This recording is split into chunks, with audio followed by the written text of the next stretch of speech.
Okay guys, so in this video, itatakil ko sa inyo kung paano ba makapasok sa remote sales this 2026. So, huwag natin patagalin, let's go. First is kailangan mo malaman ano ba muna yung remote sales. Okay, kung bago ka pa lang, ano ba yung remote sales?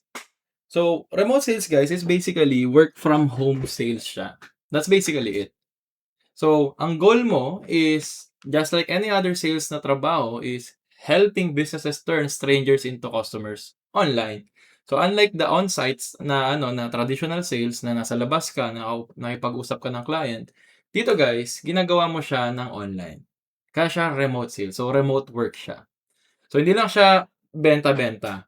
Okay? Meron siyang core na function. Ang remote sales, una, nagde-generate siya ng lead. Kumukuha siya ng information. Second naman, ang ginagawa ng mga remote sales people is nag-outreach sila o kumakausap sila ng tao. Next is kapag nakausap nila yung tao is magsaset sila ng appointment. At kapag nag-set na ng appointment, that's the time magkakaroon na ng closing call or para magbebenta na, doon na yung pitch nangyayari. And after that, nagkakaroon ng follow-up. So ito yung trabaho ng mga remote sales people guys, and nakita nyo siya sa internet, ang dami niyan sa online jobs, mga freelancers. And kung sa magtatanong ano ba ginagawa ko, ay may remote sales trainer slash consultant. So I've been doing remote sales for almost a decade na guys. 7-8 years ko na siyang ginagawa. Now na alam nyo na kung paano ba tong remote sales, gets yun yung major concept, pag-usapan naman natin. So paano ba yung business engine niya? Okay? So basically guys, every business kailangan nila ng leads. Kailangan nila ng ng mga data para mga prospects para meron silang pagbebentahan. Kailangan nila ng conversion, ibig sabihin benta. Okay? Kailangan nila ng mga bebentahan, tapos kailangan nila ng benta. Kailangan din nila ng trust or tiwala, sales, yung numbers, magkano kinikita, tapos revenue is yung kita mismo. Kapag alam mo kung paano nagwo-work 'to, alam mo kung paano nagwo-work yung mga bagay-bagay na 'to, nage-gets mo ngayon kung paano siya nagkakaroon ng customer. At kapag marunong ka kung paano maghanap ng customer, mas mahal ka as a remote salesperson. So ito yung pinaka guys, focus dito ng remote sales, yung art of getting customer. The more na mas magaling ka sa remote sales, ibig sabihin the more na mas magaling ka kumuha ng customer. That's basically it. Ayan yung pinaka-core business niya, engine niya. Now, siyempre ang next na tanong dito, paano ba ako magi-start sa right role? Okay? So merong guys, merong tatlong work yung mga remote sales kapag nag-uumpisa ka pa lang. Merong mga lead generation specialist. Yung lead generation specialist, kayo yung mga tao na nagka-qualify ng mga client. Okay, kayo nagbi-build ng listahan ng mga prospects, ta's ipapasa niyo na siya sa appointment setter. So, ang pinakatrabaho niyo dito is naghahanap kayo ng data, nag-script kayo ng numbers, ng emails, ng pangalan ng company, itinatali niyo yan into an Excel file or depende kung saan niyo ilalagay. Tapos kapag may mga qualified prospect na kayo, that's the time papasok na yung pangalawang role, which is yung appointment setter. So, yung mga na-generate niyong information, tatawagan ng mga appointment setter 'yan. Minsan guys, may two types ng appointment setter, merong inbound, merong outbound. Inbound, ibig sabihin, ine-expect na yung call papasok sa'yo. So, magre-receive ka ng call. Kapag sinabi namang outbound, ibig sabihin, yung call, ikaw yung magge-generate ng tawag. So, may two types 'yan. Pero ang pinaka-main point ng appointment setter is mag-set ng appointment yung mga clients na papasok sa inyo, para mapasa nyo yung call dito sa closer. Okay? So, yung closer naman ay nagbebenta, siya nagko-close ng deal. So, yung prospect, magse-set ng appointment, tapos yung closer na, ita-turn niya yon into a paying client. So, dito na yung sale nangyayari. Okay? Sa remote sales guys na profession, pwedeng isa ka lang dito. Pwedeng lead generation specialist, pwedeng appointment setter ka lang, pwedeng closer ka lang. Pero may mga tao na katulad ko before na nag-start ako, full stack ako. Ibig sabihin, ginagamit ko lahat. May skill ako lahat niyan. So ako na nagge-generate ng lead, nagse-set ng appointment, nagko-close. Ito na yung mga nakakita nyo ng mga BDR, Business Development Representative na mga role. So, depende sa trip mo, pero kung nag-i-start ka pa lang, pwede ka mamili sa isa. So, yan yung trabaho nila guys. Pwede ka mag-lead gen, appointment setter, or closer. Kung gusto mo, meron ka lahat. Now, yung next dito guys is, ano ba yung pinaka-umpisa kung magi-start ka sa remote sales? Ako guys, lagi kong tinuturo sa mga ano ko, sa mga mentees ko kasi nagta-train ako, aralin niyo muna kung paano yung sales research, okey? Bago ka pumasok sa ano, sa remote sales, masterin mo muna yung basics ng sales. Aralin mo yung sales research. Bago ka mag-outreach, kailangan mo aralin paano ba nagwo-work yung offer, paano ba yung hanapin yung ideal customer or yung tinatawag na ICP, Ideal Customer Profile. Paano mo hahanapin yung pain points ng mga clients na yun, paano mo malalaman yung desired outcomes at saka buying trigger. So before ka mag-ano, dapat yung fundamentals mo sa sales malalim. Dapat alam mo kung paano siya nagwo-work. Kasi kapag alam mo 'tong mga bagay na 'to, offer, ICP, pain points, yung outcome, tsaka buying triggers, mas madali maging outreach appointment setter or kaya naman maging lead generation specialist. So, mag-do your assignment muna kayo sa ano guys, sa sales. Now, 'pag sa usapang lead generation naman guys, which is yung first na ano, core role, okey. Ang ginagawa ng lead generation guys is kailangan niyo mag-build muna ng qualified list. Okey, magbi-build ka muna ng qualified list, tapos hahanapin mo ngayon yung prospects mo, saan mo hanapin? Usually guys, since remote siya, siyempre puro social media. So, LinkedIn, Google, Facebook groups, YouTube, online directories, and much, much more. And dahil guys, AI na tayo ngayon, you can find it on AI din, but you need to pay for the software. So, ang lead generation specialist, ang pinakaginagawa niyo is mag-build kayo ng qualified na lead list. Mas maraming qualified, mas malakas yung list niyo.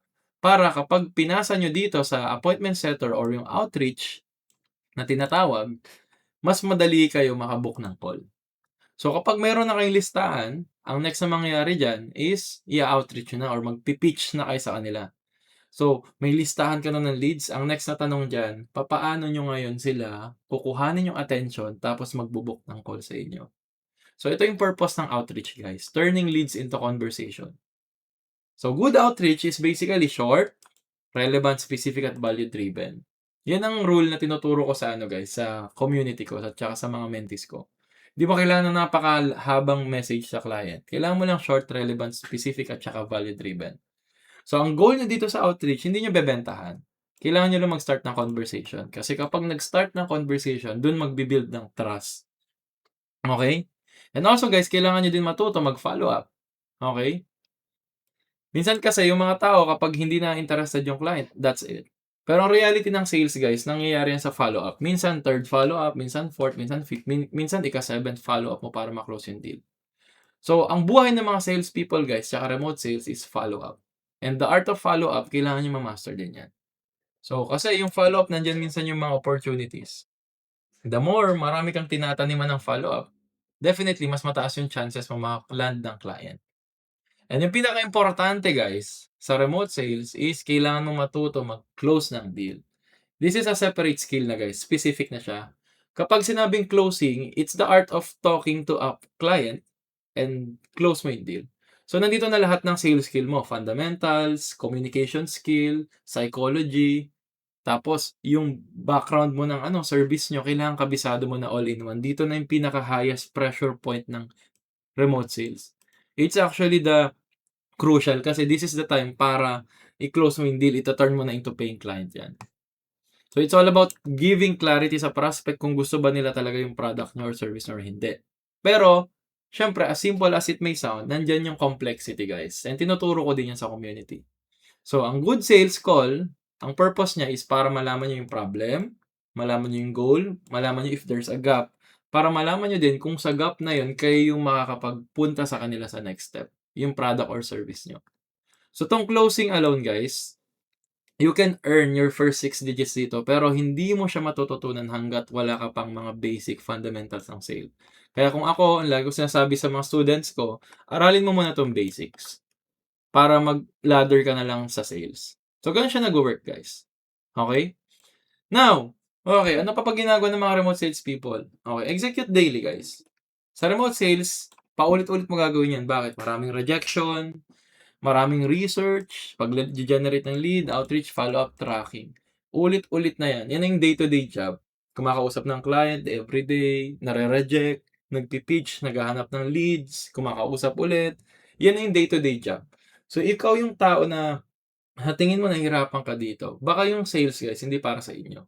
Pero if ikaw yung taong katulad ko na mahilig makipag-usap, mag-aral, intindihin kung ano nangyayari sa ano niyo, sa clients niyo, tsaka sa pipeline niyo, definitely you can try remote sales. And isa pa sa ginagawa ng mga remote sales people guys is you track their numbers. Tinitignan niyo kung ilan nakolekta yung lead, ilan na-send yung message, ilang replies, ilan ba yung na-book na call at na-close na deal. Kasi lahat ng bagay yan tina-track niyo para malaman niyo kung paano niyo siya i-improve. Okay? And lastly, kailangan mo mag-build ng proof. Kailangan mo mag-build ng proof. Paano ka magbi-build ng proof? Okay? Kailangan mo na one is magkaroon ka ng sample na lead list. Okay, kung lead generation specialist ka ta's gusto mo maka-land ng client, kailangan mapakita ka na meron kang portfolio ng sample leads para sa kanila. Or kaya naman offer breakdowns, or kaya naman ICP cards, or message map, or kaya naman mga mock outreach campaigns. So, kung wala ka pang client ta's gusto mo pasukin ng remote sales, kailangan alam mo yung mga deliverables na 'to para mapakita mo na may capability ka. And lahat 'to guys tinuturo ko din 'to sa mga mentees ko. Ang purpose nito is para makita ng mga client mo kahit wala ka pang resume, wala pang laman resume mo or portfolio mo na alam mo yung ginagawa mo. Okay? The more mo na pinapakita yan, mas madali maka-land ng client. And lastly guys, for me, if tatanungin niyo ako, ano ba yung best na path diyan, Coach JC? Para sa'kin guys, you need to become a full stack operator. Okay? Mas maganda alam mo lahat yung appointment setting, yung lead generation, yung closing, yung sales research, para sobrang mahal mo sa marketplace. So, hindi mo lang siya aralin yung isa, try mong aralin lahat. Yan ang only way para maging valuable ka, lalong-lalo na ngayon guys, napaka-competitive ng freelancing world ngayon. Okay? So again, if you're interested to learn all of this guys, may dalawang offer ako sa inyo. Okay? And 'tong offer na 'to guys, don't worry, madali lang 'to. My first offer, if may budget ka to start your freelancing journey at specifically yung remote sales at naghahanap ka ng coach, ng mentor, na ayaw mo nang isipin yung gagawin mo sa mga next steps from wala kang alam to landing your first client, guys, meron akong paid community. And it's just $3 per month. Okay? Yung value na 'tong na-inexplain ko sa inyo guys, this is more than $3 guys. So, in-invite ko kayo sa paid community ko na $3 per month. Check niyo na lang yung yung link sa description or sa comment section. Now, if you're someone naman na gusto mo ko munang i-test, i-check mo muna how my things work, kung legit ba ako, feel free to guys, to check din yung second link naman na free sa description or sa comment section. So, pili ka na lang guys. Regardless, I can guarantee and I'm sure na magpe-paid community kayo kasi I know my stuff works. And sa mga nagtataka dyan, pwede kong i-share sa inyo kung kamusta ba yung community natin.